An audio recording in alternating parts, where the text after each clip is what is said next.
এই বৰগীত এইখিনি বৰগীত আছিলে। তাৰ পাছতে হেৰি গুণমালা কৰিছিলোঁ। আপুনি অতি গুৰুত্বপূৰ্ণ কাম কৰিছে, বাঁহৰ ঢকুৱাত কিতাপ লিখিছে। আমাৰ গাঁওখনৰ সম্পৰ্কে কিছু লিখি থৈছোঁ। এয়া আচ্ছা, এই আখৰখিনি আমাৰ শ্ৰীমতীৰ। তেওঁ প্ৰায় বাঁহ শিল্পত বাঁহৰ ভূমিকা। এখন এই আহোমৰ চকলং পুথি, আৰু ইয়াত এই টাই ভাষাত লিখা আছে যদিও অসমীয়া মানে ভাঙনি দিয়া আছে। এখন হৰেণ চন্দ্ৰ ফুকনে লিখিছে, এজন টাই পণ্ডিত। অনুসন্ধানৰ অন্য এটা ভিডিঅ'লৈ আপোনাক স্বাগতম জনাইছোঁ। আজি মই আৰু মোৰ বন্ধু ধৰ্মকান্ত হাজৰিকা অনুসন্ধান কৰি কৰি আহি এনে এটা স্থানত উপনীত হৈছোঁহি। এনে এজন ব্যক্তিক আমি লগ পাইছোঁ, যিজন ব্যক্তিয়ে নিজৰ শিল্প চৰ্চাৰে, তেওঁ আদৰ্শ শিল্পী, নিজৰ শিল্প চৰ্চাৰে সমাদৃত হ'বলৈ সক্ষম হৈছে। অকল শিল্পীয়ে নহয়, তেখেত এজন আদৰ্শ কৃষক। গতিকে তেখেতৰ শিল্পৰে নিজৰ কৰ্ম সংস্কৃতিৰে স্বাৱলম্বিতাৰ সুন্দৰ নিদৰ্শন দাঙি ধৰিব পৰা এজন ব্যক্তি। তেখেত আমাৰ চেপনৰ মোহন শইকীয়া ডাঙৰীয়া। আমি মোহন শইকীয়াৰ গৃহত আহি উপস্থিত হৈছোঁহি, আৰু আপোনালোককো মোহন শইকীয়াৰ কৰ্মৰাজি যিখিনি তেওঁ কৰি আছে শিল্প চৰ্চা আৰু তেখেতৰ সামগ্ৰিক জীৱনৰ পৰিক্ৰমা আপোনালোকলৈ আগবঢ়াই এটা ইতিবাচক বাৰ্তা দিবলৈ আমি আগবাঢ়িছোঁ। মোহন শইকীয়া ডাঙৰীয়া আমাৰ ওচৰত আছে। নমস্কাৰ। নমস্কাৰ। আমি আহিলোঁ আপোনাৰ শিল্প চৰ্চাৰ সম্পৰ্কত আমি বহুদিনৰ পৰা শুনি আছিলোঁ। মই প্ৰথম আপোনাৰ শিল্পকৰ্মৰ বিষয়ে একচুৱেলি মোৰ বন্ধু ধৰ্মকান্ত হাজৰিকাৰ পৰাই অৱগত হৈছিলোঁ, আৰু আপোনালোকৰ দৰে শিল্পকৰ্ম কৰি নতুন প্ৰজন্মক আদৰ্শ দেখুৱাই ব্যক্তিসকলক আমি দেখুওৱাৰ চেষ্টা এইকাৰণে কৰিছোঁ যাতে নৱপ্ৰজন্মই উৎসাহী হৈ আগবাঢ়ি যাব পাৰে। আমি সেই উদ্দেশ্যে আপোনাৰ ওচৰত আহিলোঁ। আমি আপোনাৰ জীৱন পৰিক্ৰমাটো কেনেধৰণে কি পৰ্যায়ৰ পৰা আহি শিল্প চৰ্চাৰ আজি এই পৰ্যায় পালেহি, আমি আমাৰ দৰ্শকসকলক আপোনাৰ দ্বাৰা জনাব বিচাৰে। মোৰ নাম শ্ৰী মোহন শইকীয়া, ঘৰ বকতা ননাহত গাঁও, শিৱসাগৰ। আৰু মই সৰুকালৰ পৰা আচলতে অকণমান বৰ স্বভাৱগতভাৱে কিছুমান কাম কৰিবলৈ চিন্তা কৰি থকা এটা ল'ৰা আছিলোঁ। আৰু মোৰ দেউতা জন্ম হোৱাৰ আগত ঢুকালে, আৰু এবছৰ বয়সৰ পাছত অতি দুখীয়া এটা পৰিয়ালত আমি আছিলোঁ মমাইদেউৰ ঘৰত। মাক বিয়া দি দিলে। দিয়াৰ পাছত মই সৰুকালৰে পৰা বৰ কষ্টত থকা আৰু বৰ দুখীয়া এটা পৰিয়ালত থকা। তাৰ পাছতেই মই 5 বছৰমান বয়সৰ পৰা মই শিক্ষা আৰু পৰিশ্ৰম দুইটা কৰি পেলাই আহি মই কোনো সময়ত লোকৰ ভাত ৰান্ধিছিলোঁ, লোকৰ ঘৰত কাম কৰিছিলোঁ।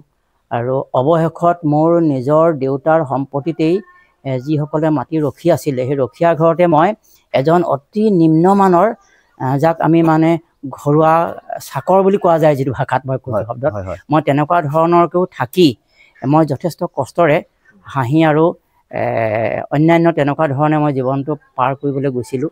আৰু মোৰ এটা দিনত মনত পৰে যে মই এঠাইত তেনেকুৱা ধৰণে কাম কৰি থাকোঁতে প্ৰায় 2 বছৰমান আছিলোঁ।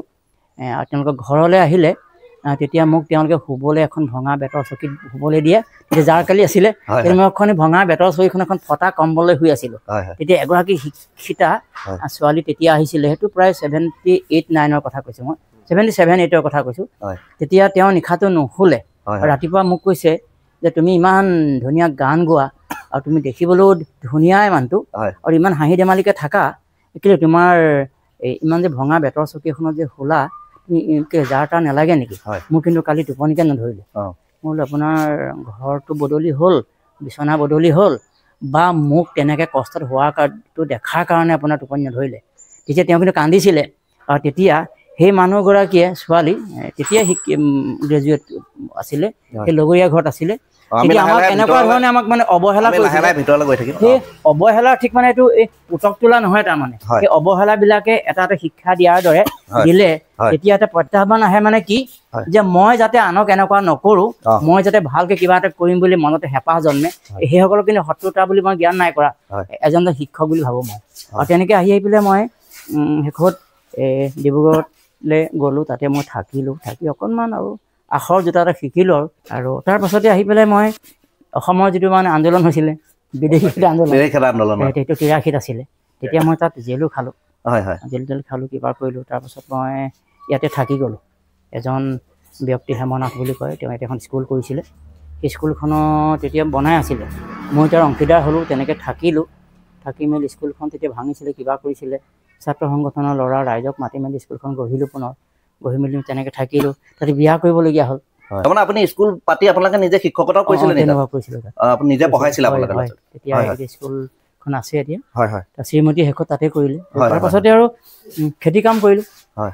মৌ পালনটো মোৰ এটা ভাল লগা কাম আছিল, সেইবোৰ কৰিলোঁ। মই কিবা এটা কাম কৰিলে মানে তাক মানে যিকোনো প্ৰকাৰে তাক মানে কৃতকাৰ্য হ'বলৈ চেষ্টা কৰোঁ। মৌ পালন এতিয়াও কৰি আছে আপুনি? আছে আছে। হয় হয়। তাৰপিছত খেতি কৰিলোঁ। হয় হয়। খেতি কৰাত মই তেতিয়া চৰকাৰী মানুহৰ লগত কথা পাতিলোঁ। তেওঁ ধান দিছিলে, এতিয়া মাচুৰি বুলি কয় তেতিয়া, আৰু এতিয়া আইজোং কয়। তেতিয়া তেনেই একদম বৰ হেৰি জেগাত মই খেতি কৰিব ধান উৎপাদন কৰিছিলোঁ। তেতিয়া মোক হাৰিয়ানা এগ্ৰিকালচাৰ ইউনিভাৰ্চিটিলৈ পঠিয়াইছিলে তেতিয়া মোক। হয় হয়। যোৰহাট কৃষি বিশ্ববিদ্যালয়, আমাৰ অসম কৃষি বিশ্ববিদ্যালয়, উদ্যান গৱেষণাগাৰ গুৱাহাটী কাহিকুচি এইবিলাকতো গ'লোঁ। খেতি কৰিলোঁ ভালকৈ। তাৰ পাছতে বিভিন্ন ধৰণৰ অনুষ্ঠান প্ৰতিষ্ঠান ৰাইজ চৰকাৰীভাৱেও আকাশবাণী দূৰদৰ্শন আহিলে। অহাৰ পাছত মই সেইধৰণে খেতিৰ ক্ষেত্ৰতে বহুত কাম কৰি থাকিলোঁ। হস্তশিল্পৰ যিটো সাধনা আৰু সফলতা, এইটোৰ কিন্তু আৰম্ভণি হিচাপে আপুনি খেতিৰ পৰাই কৰিছোঁ। আৰু তেতিয়াও মই বাঁহৰ কামবোৰ অলপ অলপকৈ কৰিছিলোঁ, কাৰণ আমাৰ বকতা মৌজাত বাঁহৰ কাম কৰে। আৰু মই য'ত আছিলোঁ, আমাৰ মমাইদেউৰ ঘৰ, তাতো তেতিয়া জাপি বনায় এখন গাঁৱত। আজিকালি জাপি উৎপাদনটো কমিলে, প্ৰচলন কমিলে এতিয়া। এইখন গাঁৱত কি হয়, ডলা চালনী বনায়। ইয়ালৈ আহিলোঁ। মই য'ত মই যে কৈছোঁ যে মই যিমান কষ্টকৈ নিজৰ দেউতাৰ সম্পত্তি, এতিয়া মই এজন মানে বৰ কষ্টকৰ শ্ৰমিক হিচাপে থাকিবলৈ গ'ল, শিশু শ্ৰমিক হিচাপে। তেতিয়া মই জাপি ইয়াত মানে চালনী বনাবলৈ শিকিলোঁ, খৰাহী বনাবলৈ শিকিলোঁ। সেইবোৰ মই যে ভাড়া পাতি পেলাই 56 খোজকাঢ়ি। আপোনাৰ কিমান বয়স তেতিয়া? তেতিয়া মোৰ 13 বছৰ 14 বছৰ বয়স হ'ল। তেনেকৈ সেইবোৰ কাম কৰিলোঁ। কৰাৰ পাছতেই মোৰ সদায় এটা আশা আছিলে কি, মই ভাল মানুহ হ'ম, ভাল কাম কৰিম। মই যেনেকৈ কষ্ট পাইছোঁ, খাবলৈ নাই পোৱা, কিবা কৰিছোঁ, পাইছোঁ, মোৰ নিচিনা আন যাতে এনেকুৱা নহওক। আৰু আজিও মই তেনেকুৱা ল'ৰা ছোৱালীক সহায় কৰোঁ। মই পঢ়া শুনাৰ ক্ষেত্ৰত কোনোবাই PhD কৰিবলৈ গৈছে, কোনোবাই B.Ed কৰিছে, কোনোবাই ডিগ্ৰী কৰিছে, কলেজ পঢ়িছে, কোনোবাই LP স্কুলত আছে, মই কিবা কিবি দি সহায় কৰোঁ। আপুনি এখন কৃষি পাম কৰিছিলোঁ, গ্ৰামীণ কৃষি পাম বুলি। গ্ৰামীণ বিকাশ কেন্দ্ৰ বুলি এটা সৰুকৈ NGO নিচিনা কৰিছিলোঁ। তাতো বহুত মানুহক এই ধৰণে আনিছিলোঁ, কৰিছিলোঁ। তেতিয়াও মানে জিলা উপায়ুক্ত পৰ্যন্ত যেতিয়া আহিছিল, অন্যান্য বিভাগীয় কৰ্মকৰ্তাসকল আহে মাতিলে, আৰু মৌ পালনটো কৰিছিলোঁ। সেইবিলাকৰ ট্ৰেইনিং কৰোঁ, বাকচ বনাওঁ, এনেকুৱা কৰোঁ। এইবিলাকৰ সম্পৰ্কে মই তেতিয়া কোনো স্কুললৈ মই গৈছিলোঁ তেতিয়া আগত। আৰু তাৰ পাছতেই অসমত এটা এইটো বিপ্লৱ আৰু ঠিক এইটো মানে এটা বেলেগ পৰিৱেশ এটা যে আহিছিলে, তেতিয়া মই কৃষি পামত মই ৰাতিপুৱাই যাওঁ, আকৌ গধূলি আহোঁ, আৰু গধূলি আহি পেলাই মই বাঁহৰ কাম কৰোঁ। তেতিয়া মানে বিভিন্ন ধৰণৰ মানুহবোৰ আহি পেলাই মোক বিভিন্ন ধৰণৰ এক প্ৰকাৰ হাৰাশাস্তিৰ সন্মুখীন হৈছিলোঁ। মানে 80 দশকৰ কথা কৈ আছে? 80 দশকৰ। তেতিয়া মানে কিন্তু মই তেতিয়াই বাঁহৰ কামটো মই একদম ৰাতিয়ে দিনে কৰি পেলাই সকলোকে দেখাব খুজিছিলোঁ যে মই প্ৰকৃততে এনেকুৱা সৃষ্টিশীলতাত ব্ৰতি থকা মানুহে আচলতে। মই এনেকুৱাবোৰ নহয়। তাৰমানে কৰ্ম সংস্কৃতিৰহে আন্দোলন মানে মই আচলতে কাৰোবাক ৰাজপথত হৈ আন্দোলন কৰোঁ, আমুক কৰোঁ, তামুক কৈ থকা নহয়। মই কাম কৰি মানে মোক চাই পেলাই কাম কৰোঁ। এইটো অতি গুৰুত্বপূৰ্ণ কথা কৈছে। সাম্প্ৰতিক সময়ত আমাৰ শইকীয়া ডাঙৰীয়াই যিটো সময়ত আন্দোলনৰ প্ৰেক্ষাপট তেখেতে কৈছে, তেখেতে আপোনালোকে ক'লে শুনিলে এটা কণ্টকময় জীৱন অতিবাহিত কৰি আহিছে। বেলেগৰ ঘৰত কাম কৰা পৰ্যন্ত এটা পৰিৱেশ তেখেতৰ সৃষ্টি হৈছিলে। তাৰ পিছতো কিন্তু তেওঁ বেলেগ পথ লোৱাৰ কথা চিন্তা কৰা নাই। তেখেতে কৈছে এটাই কথা, তেখেতৰ মনত দৃঢ় বিশ্বাস আছিল যে মই কৰ্ম সংস্কৃতিৰ আন্দোলন কৰিম, যিটো আন্দোলনৰ জৰিয়তে 10 জনৰ আদৰ্শ হৈ পেলাই তেখেত থাকিব, 10 জনে প্ৰেৰণা পাব। যিটো আপোনাৰ বাঁহৰ যিটো শিল্প, এই শিল্প এতিয়া পূৰ্ণতা পালে। পূৰ্ণতা পাইছে। এইটো এতিয়া ৰাষ্ট্ৰীয় পৰ্যায়ত মই যাওঁ বা আহে, আৰু এইসকলে বাইদেউসকল যে আহিছে, একেলগে গোটৰ হয়, একেলগে প্ৰশিক্ষণ শিবিৰত অংশগ্ৰহণ কৰা বাইদেউহঁত আছে। আমি বাইদেউহঁতকো দেখাব বিচাৰিম। তেখেতসকলে বস্তু লৈ আহিছে, নিজে বনোৱা প্ৰশিক্ষণ লৈ পেলাই চাব পাৰে। এই বাইদেউহঁতে আমাৰ মোহন শইকীয়া ডাঙৰীয়াই সেই শিল্পটোক প্ৰশিক্ষণ দি পেলাই যাতে স্বাৱলম্বী হ'ব পাৰে সেই ব্যৱস্থাটো কৰি আহিছে। তাৰ উদাহৰণ আমাৰ আজি সৌভাগ্য, আমাৰ মাজত তেখেতৰ দ্বাৰা প্ৰশিক্ষণ লৈ এই শিল্পকৰ্ম কৰি স্বাৱলম্বী হোৱা কেইগৰাকীমান আমাৰ বাইদেউ আমাৰ মাজত উপস্থিত আছে। বাইদেউহঁতৰ পৰা আমি জানিব বিচাৰিম, বাইদেউ আপোনালোকে প্ৰতি কেনেকৈ আকৰ্ষিত হ'ল বা কেনেধৰণে প্ৰশিক্ষণ লৈ পেলাই আজি আপোনালোকে স্বাৱলম্বী হ'বলৈ সক্ষম হৈছে, অকণমান আমাৰ দৰ্শকসকলক আপোনালোকৰ দ্বাৰা জনাব বিচাৰিম। প্ৰথমতে নমস্কাৰ। নাম শ্ৰীমতী সুমিত্ৰা বুঢ়াগোহাঁই, ঘৰ বকতা পুনিগুৰি। আমি ইয়াত প্ৰশিক্ষণ লৈছিলোঁ প্ৰথম লগতে লৈছিলোঁ। তেখেতে আমাৰ নাবাৰ্ডৰ পৰা দিছিলেহি। আমি আত্মসহায়ক গোটৰ সদস্য হয়। গোটৰ ফালৰ পৰা আমাক ব্লকে তেনেকৈ সহযোগ কৰি দিছে। আমি বস্তু বনাবলৈ শিকিলোঁ আৰু ভাল লাগিল। যিখিনি দিলে ধৰি লওক তেওঁলোকে একদম অতি সহজে যাতে আমি বনাব পাৰোঁ, নিজে কাঠি কামি কৰিব পাৰোঁ, তেনেকৈ আমি কৰিলোঁ, ভালো লাগিলে। এতিয়াও আহোঁ মাজে মাজে তেওঁৰ ওচৰত কিবা কিবি কৰি থাকিবলৈ, ঘৰতো কৰি আছোঁ। আৰু আমি মই বহুত দিনৰ পৰাই জড়িত বাঁহ বেতৰ লগত। প্ৰায় 18-19 চনৰ পৰাই জড়িত হৈছোঁ। মই ট্ৰাইবেকৰ ত্ৰিপুৰাৰ তেনেকৈ প্ৰজেক্ট এটাটো কৰি আছিলোঁ। বাস্কেট, ফুল, কাপ, তাৰপিছত এনেকুৱা নাৰিকলৰ টুকুৰিৰ পৰা বনোৱা বটা তেনেকুৱা, তাৰপিছত হেয়াৰ ক্লিপ, পখিলা, এনেকুৱা সৰু সৰু বজাৰ পাইছোঁ। নিশ্চয় আপোনালোকে নিজে স্বাৱলম্বী হ'ব পাৰিছে? নিশ্চয় পাৰিছোঁ। আপোনালোকৰ লগত কিমান গৰাকী মহিলা জড়িত হৈ আছে? আমাৰ লগত আছে বহুত 20-25 গৰাকী আমি কৰিছিলোঁ ট্ৰেইনিং। এনেকৈ তেওঁলোকে নিজে নিজে কৰি আছে প্ৰত্যেকে। আপোনালোকে যিখিনি বস্তু প্ৰস্তুত কৰিছে, বস্তুখিনি আপোনালোকৰ ঘৰৰ পৰাই বিক্ৰী হয় নে? ঘৰৰ পৰাও হয়, আৰু আমি এতিয়া বিভিন্ন ধৰণৰ মেলা হয়, মেলালৈ নিয়া হয় তেনেকৈ। যেনেকৈ এতিয়া বহাগী মেলা আহিব, আকৌ ভোগালী মেলা হয়, তেনেকৈ মেলাবিলাকত প্ৰদৰ্শন কৰা হয়। হয়, এয়া শইকীয়া ডাঙৰীয়াৰ পৰা প্ৰশিক্ষণ লৈ অতি গৌৰৱৰ কথা। এয়া আমাৰ মহিলাসকল আচলতে আমাৰ বাবে আদৰ্শ। তেখেতসকলে নিজে হাতেৰে কাঠি কামি কৰি, বাঁহৰ শিল্প প্ৰস্তুত কৰি সেইসমূহ বজাৰত বিক্ৰী কৰি নিজে স্বাৱলম্বী হৈছে। আমি আশা কৰিম এনেধৰণে আৰু বহুত চাগে আপোনালোকৰ দৰে সংস্থাপন দিবলৈ সক্ষম হৈছে। আৰু এজন ব্যক্তিক আমি লগ পাইছোঁ ইয়াতে, আমাৰ শইকীয়া ডাঙৰীয়াৰ প্ৰতিষ্ঠানতে আমি লগ পালোঁ। শইকীয়া ডাঙৰীয়াৰ সৈতে বাঁহ বেতৰ এই শিল্পৰ লগত জড়িত অন্য এজন ব্যক্তি, আমি তেখেতৰ পৰা জানিব বিচাৰিম। দাদা নমস্কাৰ। আপুনি এই শিল্পৰ লগত কেতিয়াৰ পৰা জড়িত, আৰু এতিয়া আপুনি কেনেধৰণে শিল্পটোৰ সৈতে জড়িত হৈ উপকৃত হৈছে? মই শিল্পৰ লগত, এই বাঁহ শিল্পৰ লগতো প্ৰায় সৰুৰ পৰাই জড়িত হৈ আছোঁ। হয়, প্ৰথম অৱস্থাত আমি মানে ডলা, চালনী, খৰাহী তেনেকুৱাবিলাক বনাই আছিলোঁ। তাৰপৰা ককাইদেউৱে এদিন মানে ক'লে, মোৰ ককাইদেউৱে হয়, ককাইদেউৱে ক'লে মোক বোলে আমি এনেকৈ মেলা এখন চাবলৈ গৈছিলোঁ। যাওঁতে ক'লে বোলে এই বস্তু কেইটামান দেখিলোঁ আমি, দেখি ককাইদেউৱে ক'লে এইখিনি বনাব পৰা হ'ব নাই। একেবাৰে আৰম্ভণি এইটো আমাৰ দুইজনৰ। তেতিয়া মই ক'লোঁ যে পাৰিম, আমি দুইজনে চেষ্টা কৰিলে কেলে নোৱাৰিম। আহি তেনেকৈ ঘৰত আহি আমি প্ৰথম ট্ৰে বনাইছিলোঁ। ট্ৰে বনাই লৈ তাৰপৰা মই কিছুদিন কৰি মই আকৌ এৰি দিলোঁ। এৰি মানে বিশেষ মানে ঘৰৰ সুবিধাৰ কাৰণে এৰি দিবলগীয়া হ'ল। তাৰপৰা বেলেগ কিবা কামত ব্যস্ত থাকিলোঁ। তাৰপৰা এতিয়া আকৌ মানে লাষ্ট মুহূৰ্তত ককাইদেউৱে মই ঘৰতে ডলা চালনী বনাই থকা দেখি এদিন মোক ক'লে, নহয় সেইটো আকৌ আছোঁ। আহিলোঁ, আহি এই বস্তুটোতো বহুতো পইচা পায়, মানুহে মানে আৰু সন্মানো আছে ইয়াত। সেইকাৰণে মানে মই ককাইদেউৰ লগত আকৌ গুচি আহিলোঁ। এতিয়া ইয়াত মই এনেই কাম কৰি, বাঁহ বেতৰ কাম কৰি বেছি ভালো পাওঁ, আৰু কিছুমান মানে কামো কৰোঁ। আজিকালি ধৰক আৰু কিছুমান কৰিবলৈ আৰু ওলাইছোঁ, নতুন নতুন কিবা কিবি কৰিছোঁ। এই দূৰৰ পৰা বস্তু কিনি অনাতকৈ মানে ওচৰতে পোৱাকৈ, বিশেষকৈ মানে ধৰ্মমূলক কিছুমান কাম বস্তু তেনেকুৱাবিলাকো বনাবলৈ চেষ্টা এটা কৰিছোঁ। আমি সেইখিনি দেখাম। এয়াই শইকীয়া ডাঙৰীয়াই এক জাগৰণ সৃষ্টি কৰিছে, আৰু তেখেতে আমাৰ এনেদৰে মহিলাসকলক, পুৰুষসকলক, উঠি অহা প্ৰজন্মক এই শিল্পৰ লগত জড়িত কৰাই স্বাৱলম্বী হ'বলৈ শিকাইছে। তেখেতে আপোনালোকে দেখিছে, আমি আজি আধুনিক যুগত আধুনিক ঘৰ এখন সজাবৰ বাবে আমাক যিখিনি সামগ্ৰীৰ প্ৰয়োজন হয়, বাঁহ বেতেৰে অতি সুন্দৰকৈ আজিকালি আপোনালোকে জানেই, আমি প্ৰতিটো বস্তু এটা ব্যতিক্ৰমী ৰূপত আমি দেখাব বিচাৰোঁ। আমাৰ ঘৰখন বনাইছোঁ, ঘৰখনত কাঠৰ ফাৰ্নিচাৰ আমি বহুত দিনৰ পৰা আমি কৰি আছোঁ বা সেইটো চলি আহিছে, কিন্তু বাঁহেৰে ইমান ধুনীয়াকৈ আমি এল শেপৰ চোফা, আপোনালোকে কাঠৰ বহুত দেখিছে, এয়া চাওক, এখন এল শেপৰ চোফা বনাইছে তেখেতসকলে। চোফা এনেকৈ ধৰণে এখন সুন্দৰ চোফা হ'বগৈ, বাৰ্নিছ কৰি যেতিয়া প্ৰস্তুত কৰিব এখন সম্পূৰ্ণ হৈ যাব। আৰামী চকী বনাইছে, চেণ্টাৰ টেবুল বনাইছে, বিচনা, আপুনি যেনে ধৰণৰ সামগ্ৰী আপোনাৰ ঘৰখনৰ বাবে প্ৰয়োজন সকলোখিনি বনাইছে। এটা মিউজিয়ামৰ নিচিনা এটা পৰিৱেশ সৃষ্টি হৈ আছে। অকল ফাৰ্নিচাৰে নহয়, আৰু বহু সামগ্ৰী বনাইছে। আমিতো তেওঁৰ ফেক্টৰী আচলতে, ইয়াতে তেওঁলোকে এই বস্তুসমূহ নিৰ্মাণ কৰে। তেওঁলোকে যিখিনি এইখিনি বাঁহ বেত যিখিনি ব্যৱহাৰ কৰিছে, এইখিনি আপোনাৰ থলুৱা বস্তু নে বাহিৰৰ পৰা?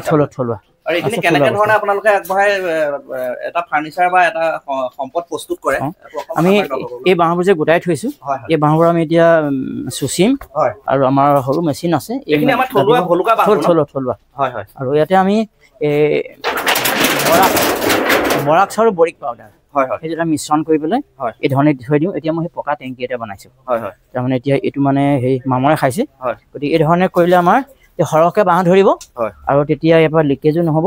আৰু আমাৰ এইটো মানে হেৰি ঘূণে নাখাবৰ কাৰণে, আৰু বাঁহৰ ৰংটো বৰ ধুনীয়া হ'ব, বাঁহৰ ৰংটো ভাল হ'ব, আৰু ঘূণে নাখাব, পোকে নাখাব, আৰু বহুত দিন যাব।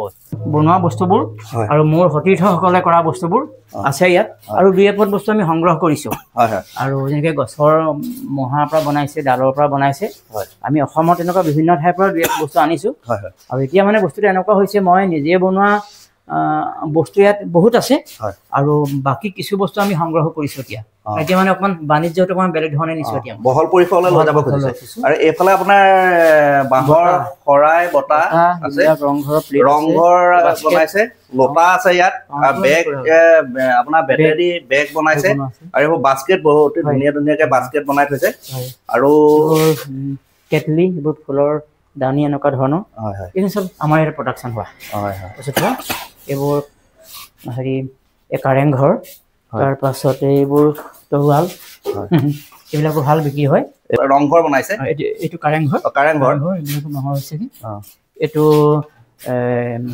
তাজমহল এখন সফুৰা এইবোৰ হেয়াৰ ক্লিপ আছে আমাৰ এইবোৰ মহিলাসকলে বনাইছিলে এইবোৰ ধৰণৰ এইটো এটা তেনেকুৱা তাজমহল অতি সুন্দৰকে ইয়াৰ এই তাজমহলটো যে বনাইছে আপুনি ইয়াৰ আজিৰ দিনত ইয়াৰ বজাৰ মূল্য কিমান হ'ব ৫,০০০ টকা হ'ব ৫,০০০ আৰু ইয়াৰ কাৰেংঘৰৰ এইটো দাম বেছি নহ'ব ৩,০০০ মান হ'ব ৩,০০০ এইকেইটা মোৰ লগত যিকেইটা ল'ৰা আছিলে যে আমাৰ পাৰ্থপ্ৰতিম বৰুৱা পাৰ্থপ্ৰতিম বৰুৱা তেওঁ বৰ এটা ভাল হাত থকা ল'ৰা সি বনাইছে এইটো মোৰ এতিয়া কাম শিকি যোৱা আৰু তেনেকুৱাতো কেইবাজনো আছে এতিয়া অসমৰ উপৰিও ভাৰতবৰ্ষৰ বিভিন্ন ঠাইত এইটো মাষ্টাৰ ট্ৰেইনাৰ হৈ পেলাই কাম কৰি আছেগৈ ইয়াতে শিকি যোৱা তেওঁলোকে বস্তু দিয়ে মোক কেতিয়াবা কেতিয়াবা বনাই এইখিনি ঘৰ অতি ধুনীয়াকে নিৰ্মাণ কৰিছে এইবোৰ ফুলদানি বাঁহেৰে নিৰ্মাণ কৰিছে এইবোৰ ফুলদানি আপুনি শইকীয়া ডাঙৰীয়া এটা কথা কওকচোন ইয়াত আমাৰ যিখিনি আপুনি বনাইছে এইটোত ক'লে ৫,০০০ এইটোত ৩,০০০ আমি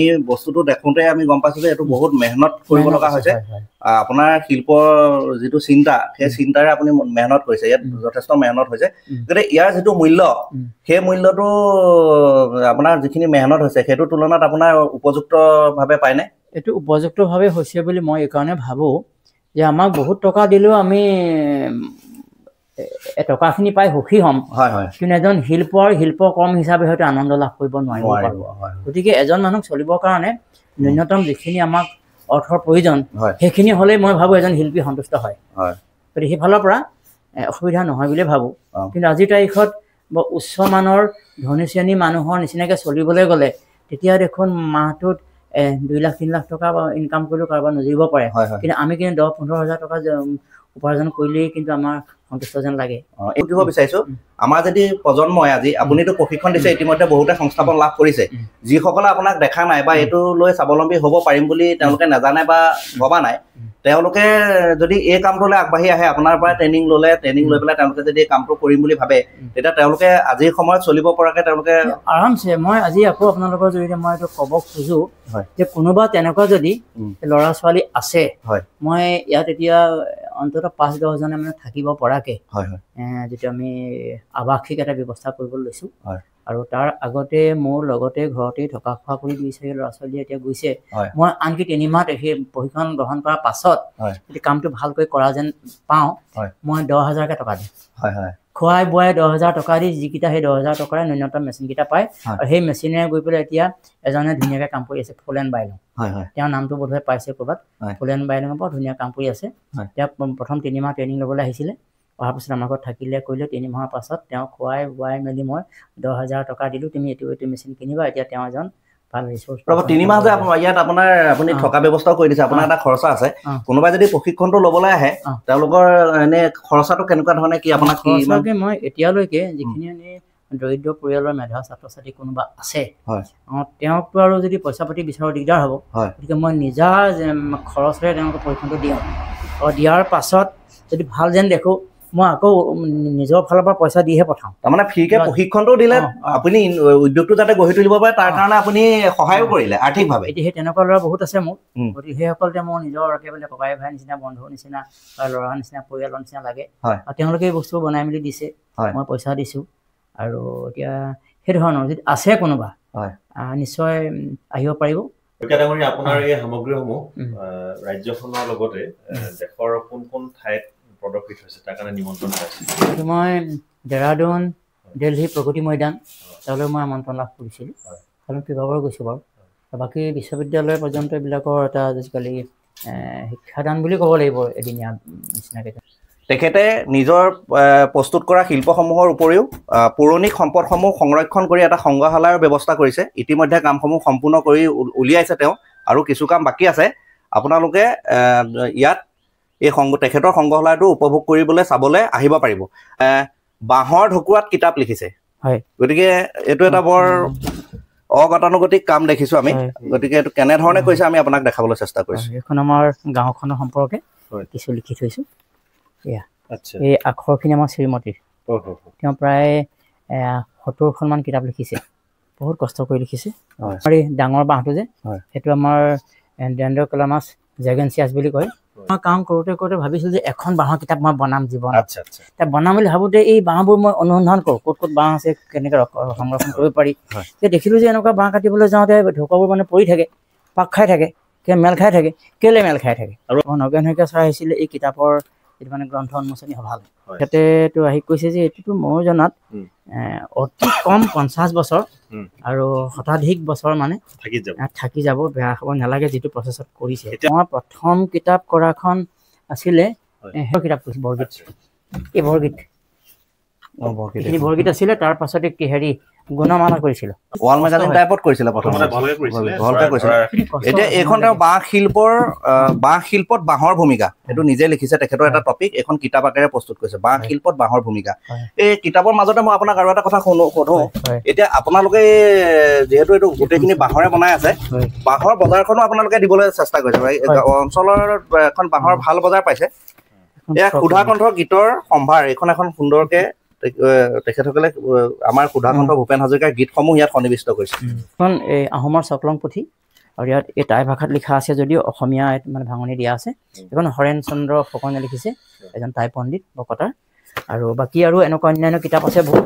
এখন সাহিত্য দৰ্শন, মেদিনী মাধৱ মোহনৰ অসমীয়া অনুবাদ। এইখিনি বৰগীত শংকৰদেৱ আৰু মাধৱদেৱ বিৰচিত বৰগীতখিনি ইয়াতে আছে। এইখিনি আমাৰ শ্ৰীমতী হস্তাক্ষৰ মই প্ৰথমতে এইবিলাকে কৰিছিলোঁ। তাৰ পাছতেই আৰু এইখিনি পাছি আমাৰ শিল্পীসকলে বনোৱা মই অকণমান সুন্দৰ আৰ্হি দি পেলাই এটা ইউনিক এটা পদ্ধতি কৰিছোঁ। বাকী এইবিলাক বাঁহৰে বস্তু আছে। এইবিলাক এইখিনি কিতাপ আছে। ইয়াত আপোনালোকে দেখিছে আমাৰ বাঁহ খেতিৰ ভৱিষ্যত প্ৰত্যাশা, এখন বিপিন খঙীয়াদেৱে, আমাৰ ডক্টৰ বিপিন খঙীয়া তেখেতে কৰিছে। আৰু এইখিনি হ'ল মানে নিতুপৰ্ণ ৰাজবংশী কাৰ্টুনিষ্ট, তেওঁ এইখিনি কাৰ্টুন আছে। এইয়া সেইটো পটভূমিত হোৱা এই ধৰণৰ কাৰ্টুনবোৰ আছে। এইবিলাক তেনেকুৱা ধৰণৰ হ'ল কীৰ্তন ঘোষাৰ কিয়দাংশ আছে, 4ৰ্থ অধ্যায়। এতিয়া হ'ল আমাৰ সূৰ্য কুমাৰ চেতিয়া ওমেন ইউনিভাৰ্চিটি, তেওঁ এখন হেৰি পয়েমছ কৰিছিলে। এইখিনি তেওঁ আখৰখিনি। বাকী বাঁহত বাঁহ শিল্প এইটো আছে। আমাৰ পুতাইলৈ চিঠি, আকাশবাণী দিবৰ কাৰণে প্ৰচাৰিত হোৱা এখন চিঠি আছে। এই কীৰ্তন গুণমালা, সেই গুণমালা পুথি মই এনেকুৱা 3 ভাগ বনাইছিলোঁ। এভাগ আমাৰ নগেন শইকীয়া ছাৰক দিয়া হ'ল। আপোনালোকে দেখিছে বহুতেই, হয়তো মই আজি প্ৰথম, মোৰ দৰে হয়তো বহুতেই কাগজৰ কিতাপৰ লাইব্ৰেৰী দেখিছে, কিন্তু বাঁহত প্ৰস্তুত কৰা এজন শিল্পীয়ে বাঁহত প্ৰস্তুত কৰি এটা লাইব্ৰেৰী প্ৰস্তুত কৰি উলিয়াইছে। গতিকে তেনেধৰণৰ লাইব্ৰেৰী দেখা নাই। আপোনালোক আহিব, তেখেতৰ এই কৰ্ম দৰ্শন কৰিব আৰু ইয়াৰ পৰা তেখেতৰ পৰা বহুতখিনি আদৰ্শ লাভ কৰিব। শইকীয়া ডাঙৰীয়া, শেষত আমাৰ অসমীয়া জাতিক উদ্দেশ্যি আপুনি কি বাৰ্তা দিব?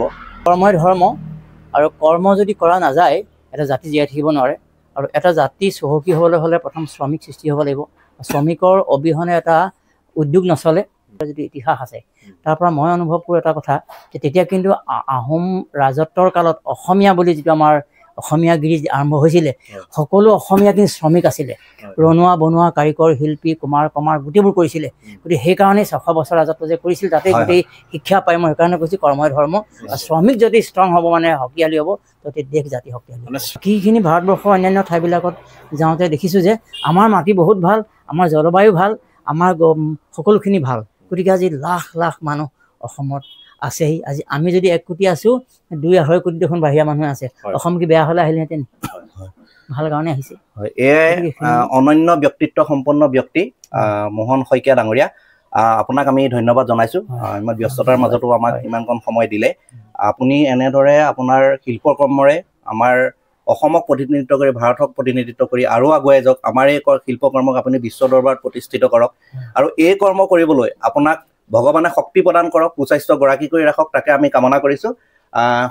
এনেদৰে আমি আহি মোহন শইকীয়া ডাঙৰীয়াৰ এই শিল্পালয়ত আমি তেখেতৰ শিল্পকৰ্ম দেখুৱালোঁ তেখেতৰ যোগাত্মক যিখিনি দৃষ্টিভংগী আপোনালোকৰ মাজলৈ আগবঢ়ালোঁ ইতিবাচক বাৰ্তা তেওঁ যিটো দিবলৈ বিচাৰিছে আমি আপোনালোকলৈ বুলি সেই ইতিবাচক বাৰ্তা প্ৰেৰণ কৰিলোঁ অনাগত দিনত এনেদৰে শইকীয়া ডাঙৰীয়া নিচিনা অন্য এজন ব্যক্তিৰ সৈতে বাৰ্তালাপ কৰি ইতিবাচক বাৰ্তা দিবলৈ আপোনালোকক চেষ্টা কৰিম চাই থাকিব অনুসন্ধান